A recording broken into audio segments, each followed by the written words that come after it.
There are a number of ways to add images to your course for the sake of either designing or instructing, providing course materials.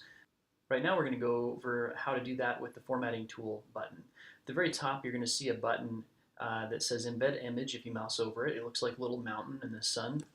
Click on that. And there are three different options here to add an image. If you know the URL of an image, you can just paste the URL in here. If you've already imported the image into Canvas through the Files interface, you can find it in your file structure. Or you can also browse for free images on Flickr.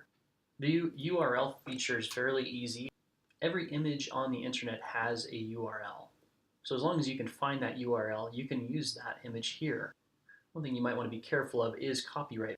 And if you're not sure whether you need permission to use something or not, it's recommended that you do not use it. But I'll choose the URL here, and I'm going to go over to Google Images, and I'll search for the Elkhorn Mountains.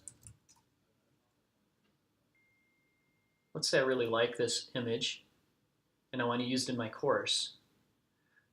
What I do is I click on View Image.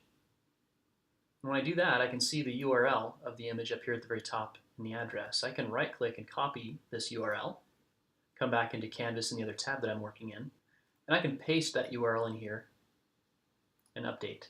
And now I have that image in my Canvas course. I can resize it, I can center it. Once I save that, it's going to look nice. So that's one way to add images into your course content. Well, let's go back into Embed Image, and I'm going to talk about the Flickr one as well. There's also this Canvas tab, but if you're adding images that you've already uploaded to Canvas, this is not the most intuitive way to do that. I'll talk about that when we get into course design. So I'm going to click on the Flickr, and here I can search for any keyword that I want to find images for. And all of the images that appear on Flickr are okay to use. Now, this image can be manipulated somewhat. You can put it in the center of your page if you like. Or you can also have it on the right or left side of your text.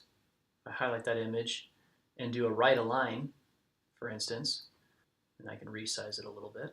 That will allow your text to wrap around the image. And you can either right justify it or left justify it by using the alignment tools up here at the top.